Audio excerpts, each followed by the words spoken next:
Nous sommes infiniment reconnaissants pour ton amour et pour ta fidélité.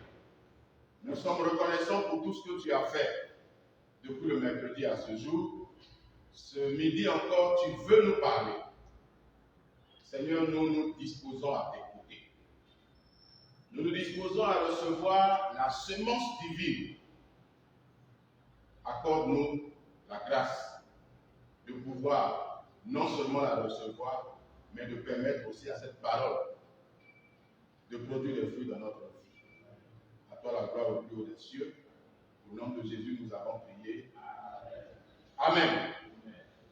Donc, depuis mercredi, nous sommes en train de parler sur le thème « Viens et vois ».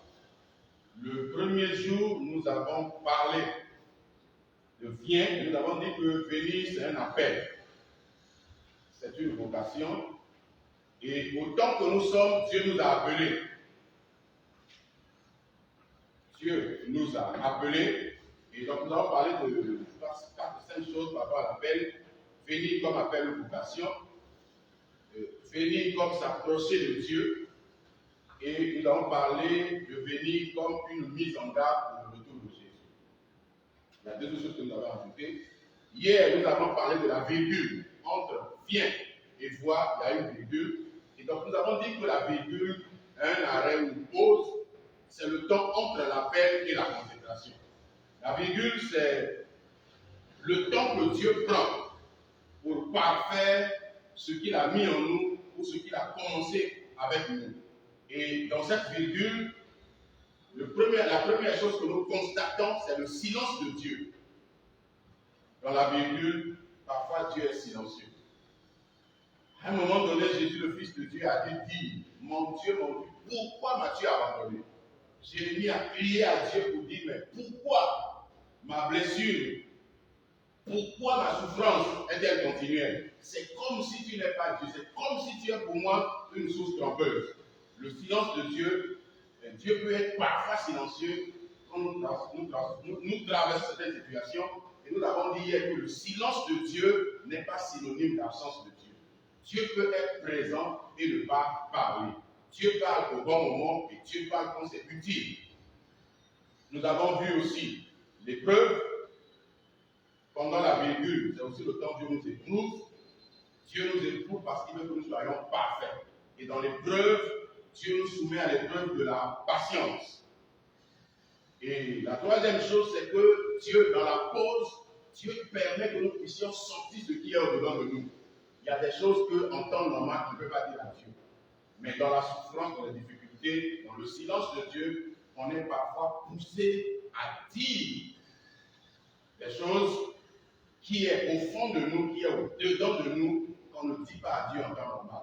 En temps normal, parfois on fait des prières diplomatiques, on peut, quand on est dans la souffrance, on est face à devant un chagrin, à un moment donné, on pousse au fond de nous ce qui est caché, ce qui est enfoui, on le fait sortir.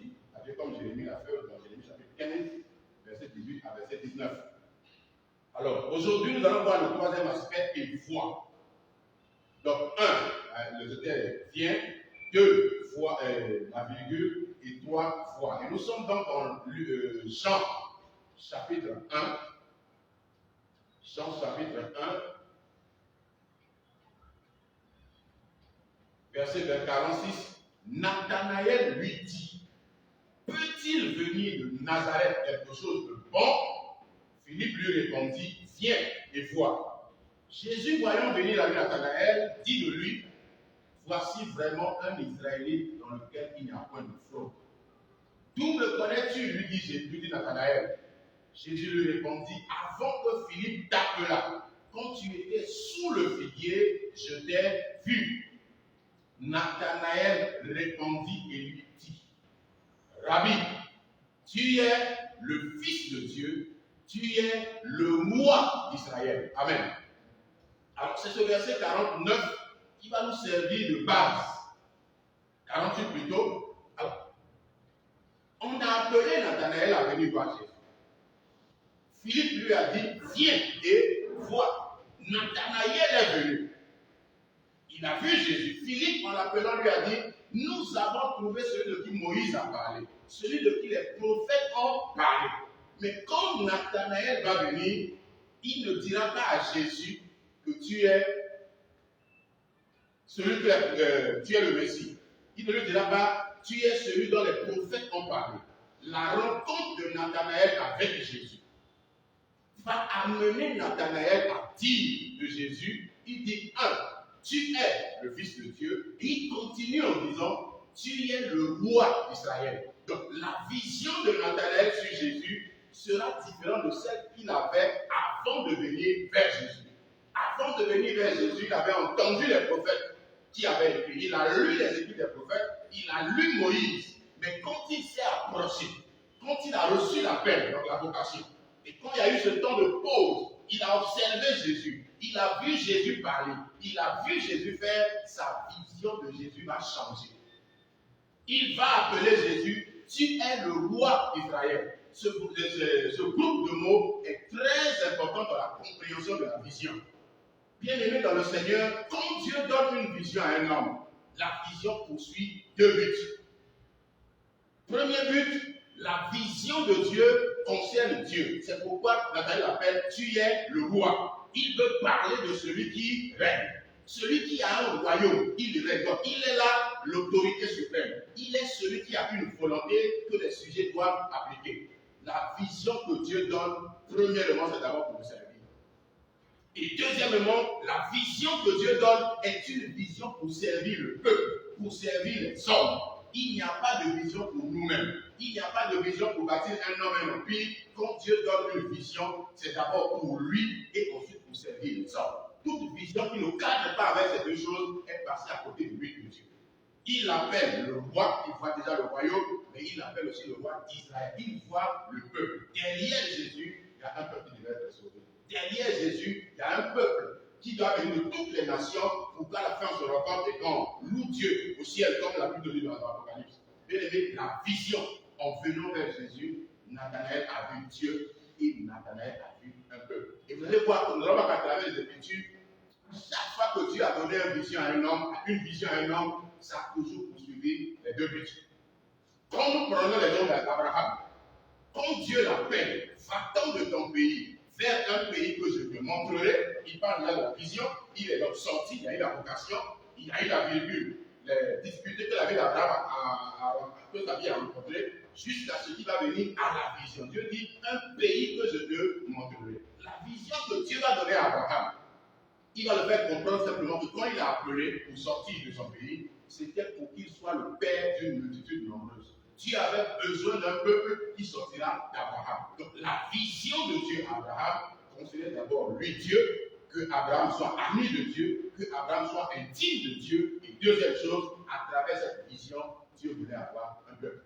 C'est pourquoi Isaïe 52 nous dit, 51, verset 2, Dieu dit, lui seul je l'ai appelé, je l'ai béni et je l'ai multiplié. Derrière une vision, il y a d'abord l'intérêt de Dieu et derrière Dieu, il y a un peuple. Il y a un groupe de gens qui doivent profiter de la vision. Le songeur, que ses frères l'ont appelé ainsi, je vais parler de Joseph, il avait une vision. Et jeune, il a reçu des anges sans comprendre la portée de ces anges. Joseph a vu que sa chèvre, il était en train de lier déjà avec ses frères, sa chèvre s'est élevée au-dessus de la chèvre de ses frères. Il a dit, naïvement, il a dit en tant que jeune, mais sans comprendre la portée de la vision. Dans la vision de Joseph, nous allons voir que les deux buts de Dieu seront atteints. Le premier but, c'est Dieu lui-même. Dieu avait fait la promesse à Abraham que sa descendance sera esclave dans un pays, et après 400 ans, il retournera sur la terre promise. Donc, la promesse que Dieu a faite à Abraham, Dieu a voulu le réaliser à travers la vision qu'il a donnée à Joseph. Il ne savait pas ce que Dieu voulait faire, mais Dieu voulait accomplir simplement ce qu'il avait déjà dit à Abraham. Et la deuxième chose, c'est le peuple. Dans la vision de Joseph, vous allez voir qu'à la fin, il va comprendre qu'il a été l'instrument que Dieu a utilisé pour que Israël vienne s'implanter en Égypte. Il y a Dieu et il y a le peuple. Toute vision qui sort du cadre de Dieu et du peuple, toute vision qui est une vision personnelle, où on veut s'épanouir, devenir grand, on veut devenir avoir un empire, c'est pas la vision de Dieu ne poursuit pas ça. Dieu n'appelle pas un homme pour le faire grand, pour faire de lui quelqu'un d'extraordinaire. Dieu appelle toujours un homme pour servir ses intérêts et pour servir son peuple. Donc Nathanaël va voir Jésus en disant, tu es le roi. Il voit le royaume de Dieu. Il dit le roi d'Israël. Il ajoute le peuple de Dieu. Donc si Dieu doit régner, Dieu va régner sur son peuple. Si Dieu nous donne une vision, sa vision sera pour son intérêt et sera pour l'intérêt de son peuple. Néhémie a reçu une vision. La vision d'aller rebâtir la muraille de Jérusalem. C'était d'abord pour l'intérêt de Dieu, parce que Jérusalem avait la ville de Dieu, et c'était aussi pour l'intérêt du peuple. Le peuple de Dieu était dans les ruines à Jérusalem.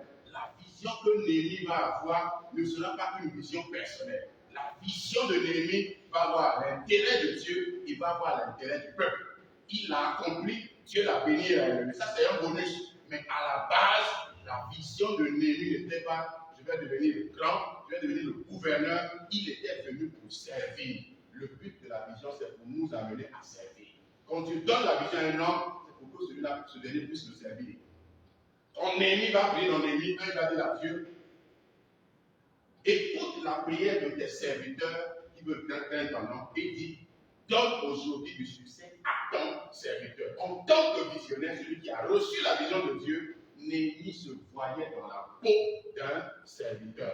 Si Dieu t'a accordé une grâce, Dieu t'a accordé une onction, Dieu t'a accordé un ministère, Dieu t'a accordé quelque chose de grand, quelque chose que tu as reçu de Dieu, sache que le but pour lequel Dieu te l'a donné, c'est pour que tu puisses le servir et que tu serves les hommes.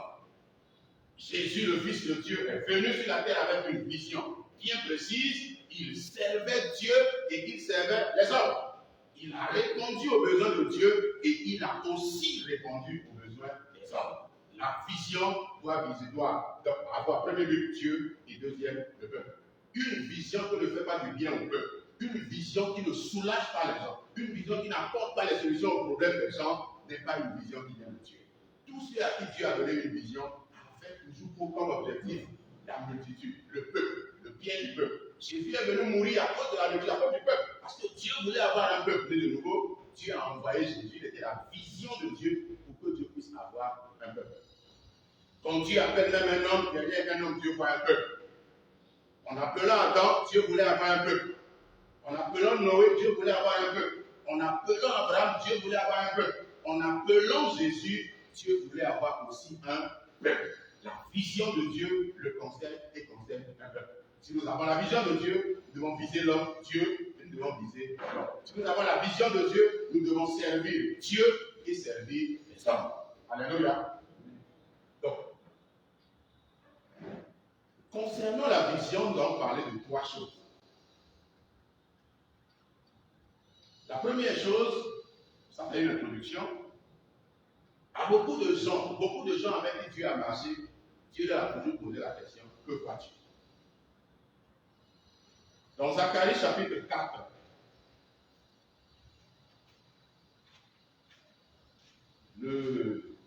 un passage connu vers la fin où on dit ce n'est ni par la force ni par la puissance, c'est par mon esprit, dit le Seigneur. Mais avant que Dieu ne vienne là, Dieu a posé à Zacharie une question 2 fois. Sinon plus de 2 fois, mais dans Zacharie chapitre 4, verset 1er à 2. L'ange qui parlait avec moi revint, il me réveilla comme un homme que l'on réveille de son sommeil. Il me dit, que vois-tu? Je répondis, je regarde et voici, il y a un chandelier tout d'or surmonté d'un vase et portant 7 lampes avec 7 conduits. Il y avait le père de l'huile d'olivier. Et reprenons la parole, verset 4. Je dis à l'ange qui parlait avec moi, que signifient ces choses? L'ange qui parlait avec moi me répondit, ne sais-tu pas ce que signifient ces choses? Il va te donner l'explication. Dans Zacharie chapitre 5, verset 2, le même ange lui dit, il dit, verset 1, je levai les yeux de nouveau les yeux et je regardais et voici il y avait un rouleau qui volait. Il me dit, que vois-tu? Bien aimé, la première chose, et c'est la question que chacun doit se poser, nous qui sommes en Christ, que voyons-nous? Mon frère, ma soeur, que vois-tu? Dieu t'a appelé, il t'a sauvé. Mais après t'avoir sauvé, qu'est-ce que tu es en train de voir? Si nous voulons marcher avec Dieu, nous devons marcher avec Dieu selon une vision bien donnée, une vision bien déterminée. Si Dieu nous a appelés pour le servir, nous devons servir Dieu en ayant une vision précise. Savoir, je sers Dieu pour telle chose. Abraham servait Dieu, marchait avec Dieu parce qu'il avait une vision précise. Dieu lui a dit, tu seras le père d'une multitude. Dieu voulait avoir un peuple. C'était la vision d'Abraham.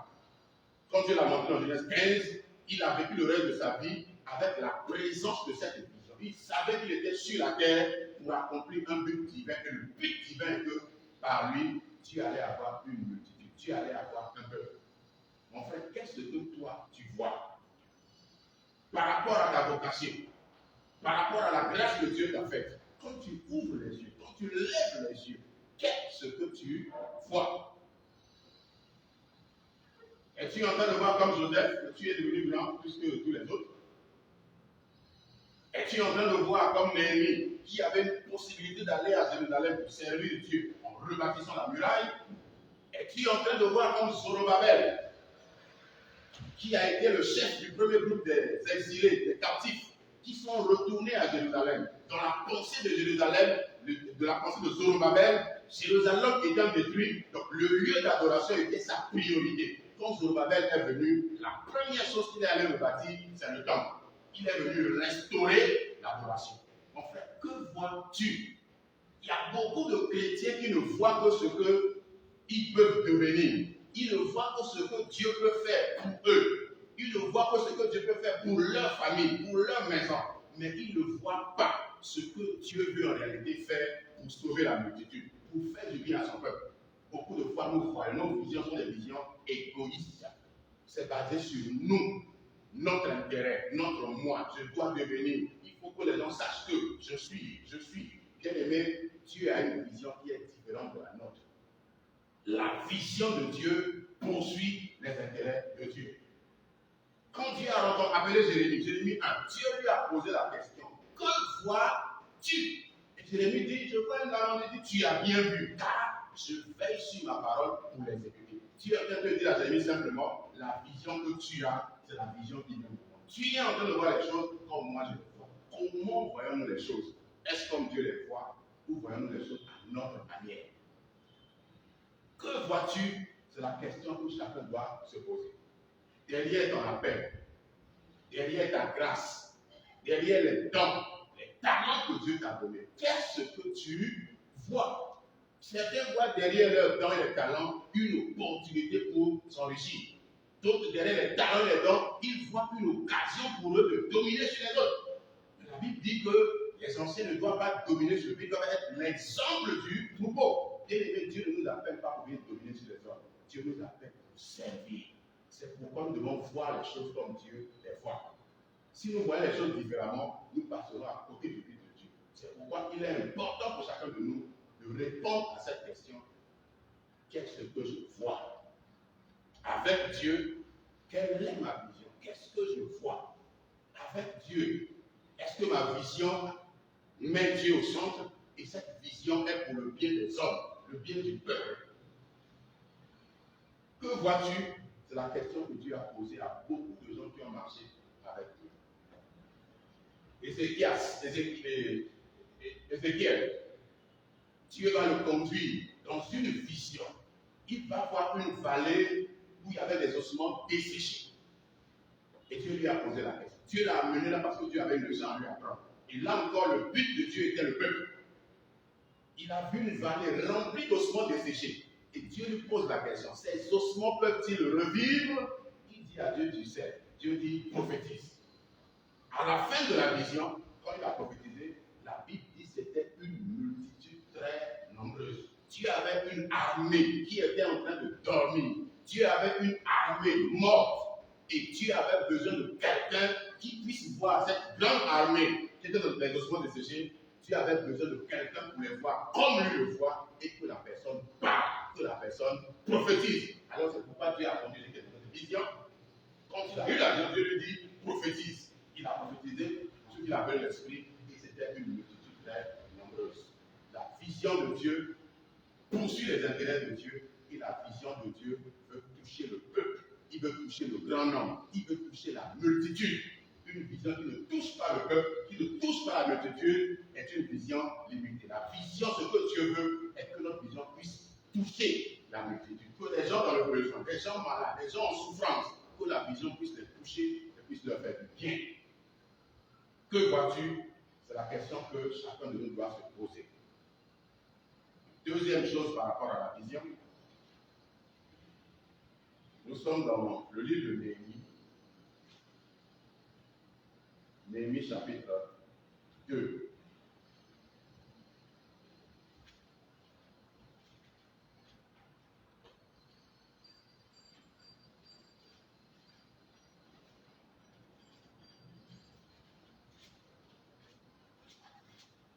Donc, Néhémie 1 nous parle de la vision de Néhémie.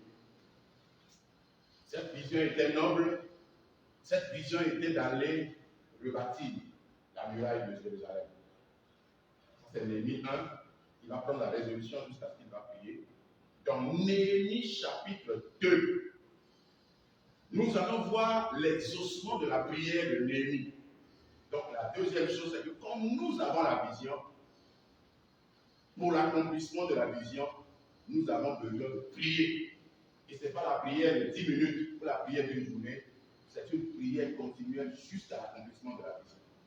Quand Dieu donne la vision à un homme, Dieu ne lui montre pas comment, le chemin par lequel la vision va s'accomplir. Dieu donne la vision, mais dans la marche, pour l'accomplissement de la vision, nous avons besoin de prier parce que Dieu, il lui révèle les choses les unes après les autres.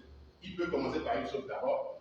C'est ça que tu dois faire, nous commençons à faire, et après il révèle une autre chose. Donc, pour aller à l'accomplissement de la vision, nous avons besoin d'une vie de prière. Jésus avait une vision qui était de sauver le monde. Il était un homme de prière, il était Dieu dans la chair.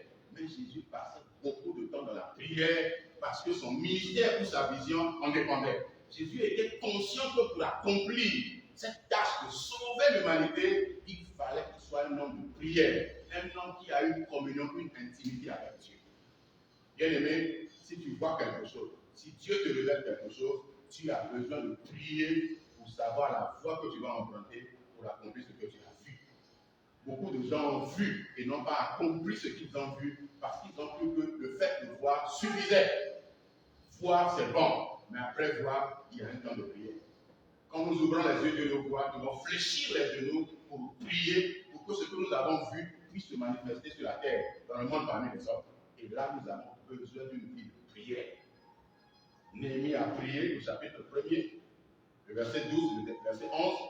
Il dira, Seigneur, que ton oreille soit attentive à la prière de ton serviteur et à la prière de tes serviteurs qui veulent craindre ton nom. Donne aujourd'hui succès à ton serviteur et fais-lui trouver grâce devant cet homme. J'étais alors une chanson du roi. Donc, dans l'accomplissement de sa vision, Néhémie a prié. Néhémie a demandé à Dieu du succès. Bien aimé, tu as une vision, prie pour le succès de ta vision. Il ne suffit pas d'avoir la vision. Il faut aussi prier pour la vision que tu as reçue. La troisième chose, par rapport à la vision, je suis dans Néhémie chapitre 2, versets 9 à 10. Je me rendis auprès des gouverneurs de l'autre côté du fleuve. Je leur remis les lettres du roi, qui m'avait fait accompagner par les chefs de l'armée, par les cavaliers. Sambala le Horonite, Tobija le serviteur ammonite, l'ayant appris, eut un grand déplaisir de ce qu'il venait un homme pour chercher le bien des enfants d'Israël. Néhémie est venu pour accomplir sa vision. Le roi lui a donné des lettres, l'autorisation. Il avait tous les papiers, documents légaux pour venir accomplir sa vision. Mais dès qu'il est arrivé, la Bible dit Sambala et Tobija, il avait déplaisir qu'un homme est venu pour rechercher le bien des enfants d'Israël. Bien aimé, toute vision, c'est pour faire du bien ensemble. Malheureusement, il y a des hommes qui s'opposeront toujours à la vision. Même si la vision va les impacter. Parmi ceux qui seront impactés par la vision, il y en a qui vont s'opposer. Sambala signifie la haine déguisée. Les Sambala, c'est les gens qui sont proches de nous. Les Sambala sont parfois des gens qui participent à la vision. Des gens qui connaissent ce que vous voulez faire, mais ils vous détruisent, ils vous combattent de l'intérieur. Dans chaque vision, il est important pour nous de comprendre le côté adversité. Il n'y a pas de vision sans adversité. Joseph a accompli sa vision, mais l'adversité de ses frères. La femme de Potiphar C'était de l'adversité. Ces choses concourent à la bonne marche de la vision. Si la vision vient de Dieu, ça ne peut pas rouler comme sur un train, comme sur les roulettes. Quand la vision vient de Dieu, il y a des temps d'opposition, il y a des temps d'adversité. C'est pourquoi l'enfant de Dieu qui a reçu de Dieu, qui a une vision de Dieu, doit savoir que dans le processus, il va rencontrer l'adversité. Et parfois des gens qu'on n'imagine même pas. Parfois des gens qu'on a confiance. Celui qui a trahi Jésus, c'est quelqu'un qui a participé à la vision. C'est quelqu'un qui avait le titre d'apôtre. C'était le premier cercle de Jésus, les gens proches de Jésus. C'est l'un d'eux qui a rejoint. Dans toute vision, il faut tenir en compte la diversité. Et plus vous avancez, plus la diversité augmente. Ici, on nous parle de Sanballat et de Tobija. Vous allez voir que plus tard, ça va changer. Ils vont devenir un peu plus nombreux. Quand je lis Néhémie 2, verset 19, Sanballat le Horonite, Tobija le serviteur ammonite et Geshem l'arabe, en ayant été informés, se moquaient de nous et nous méprisaient. Ça a commencé par 2 personnes, après ça va devenir 3. Et après ça deviendra des peuples entiers qui vont se lever, qui vont s'opposer à l'accomplissement de la vision.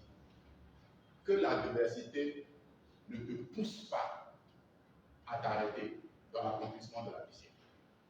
Quand Zorobabel a eu la vision de venir reconstruire le temple de Salomon, Zorobabel est venu, il a commencé. Il y a eu une adversité et Zorobabel s'est arrêté. C'est ce que le livre de Esdras nous dit. Les travaux étant arrêtés, c'est là que Dieu va citer 2 prophètes, Zacharie et Agé, qui vont prophétiser pour demander à ce que le peuple puisse continuer l'œuvre qu'ils avaient arrêtée. Ils avaient arrêté pourquoi? À cause de l'opposition. Si vous lisez Esdras, le temps nous presse, vous lisez Esdras 3, 4, la Bible nous dit, c'est là que Dieu va citer Agé le prophète et Zacharie.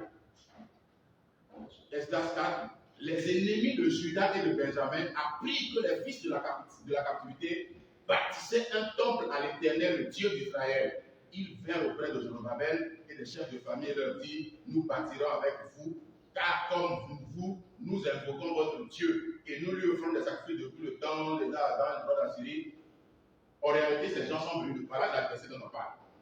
Zorobabel a commencé à bâtir, ils sont venus pour dire, nous allons faire le travail avec vous. Nous adorons le même Dieu que vous, mais en réalité, c'est des adversaires. La Bible les appelle ici les ennemis de Juda et de Benjamin.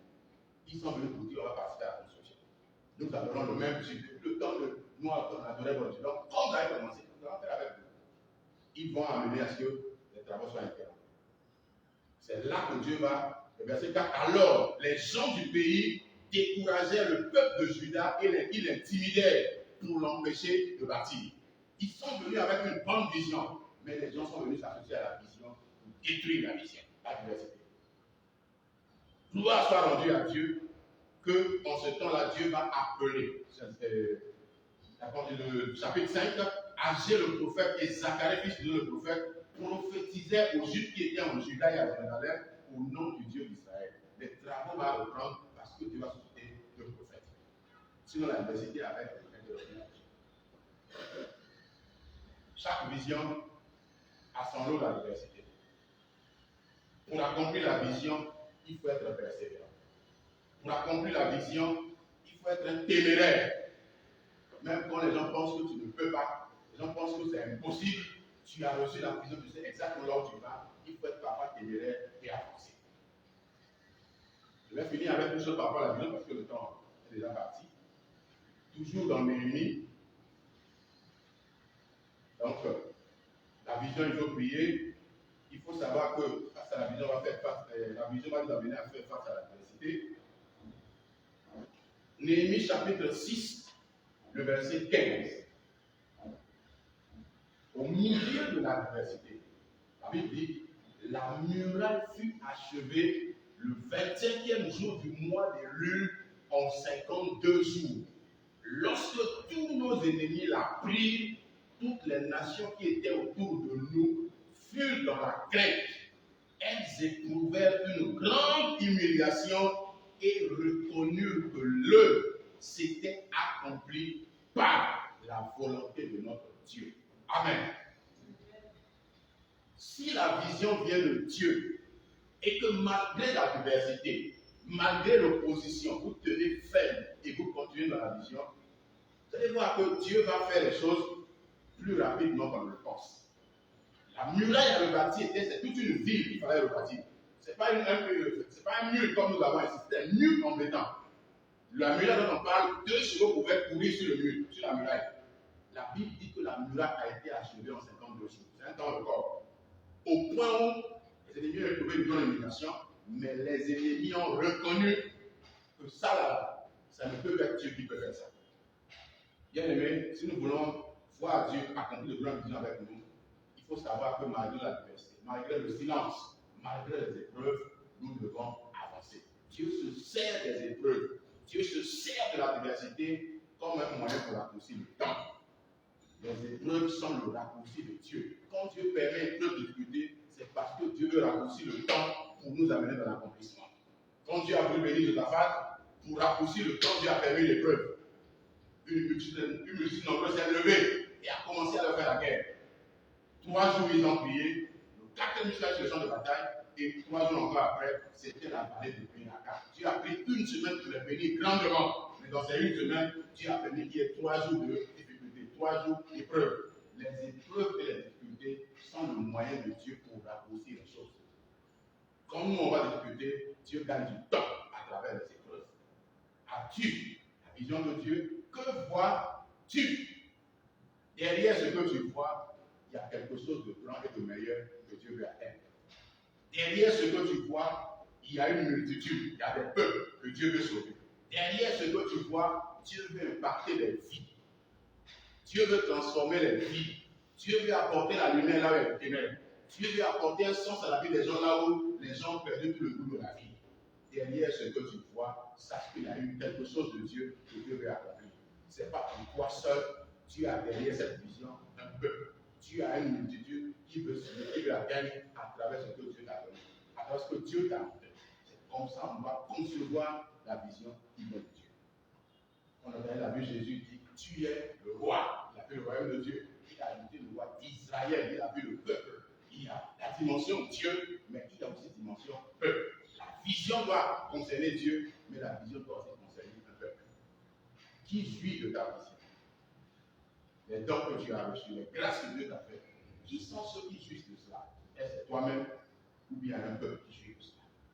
Est-ce que les gens dans le besoin jouissent de ce que Dieu t'a donné?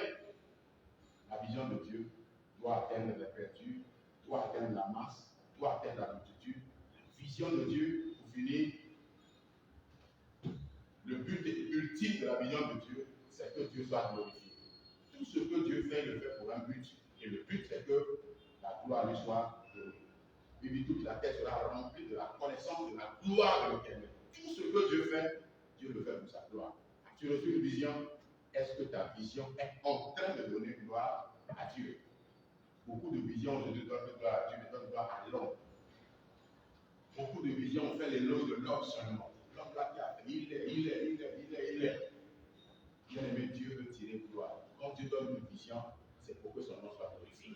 Ce que Joseph a fait, c'était pour la gloire de Dieu. Ce que Néhémie a fait, c'était pour la gloire de Dieu. Dieu les a bénis, certes, derrière la vision. Mais le but, c'était la gloire de Dieu. Donnons gloire à Dieu dans les visions que Dieu nous a données. Que Dieu bénisse sa parole et qu'il nous bénisse au nom de Jésus. Amen. Devant nous, nous allons prier. Gloire à Dieu.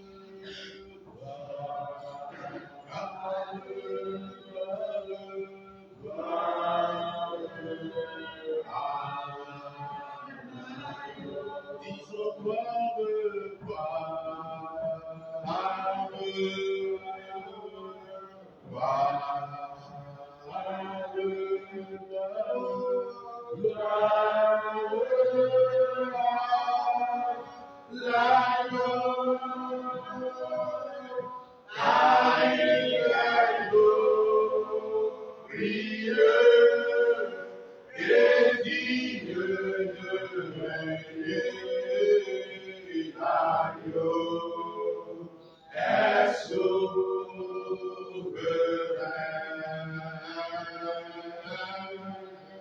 nous élevons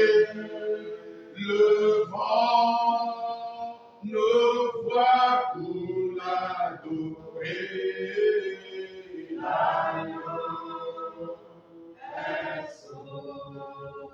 Nous allons élever la voix et remercier le Seigneur pour sa parole qu'il nous a envoyée. C'est pour un but que Dieu envoie sa parole. Élevons la voix bénissant et célébrons Dieu pour sa parole.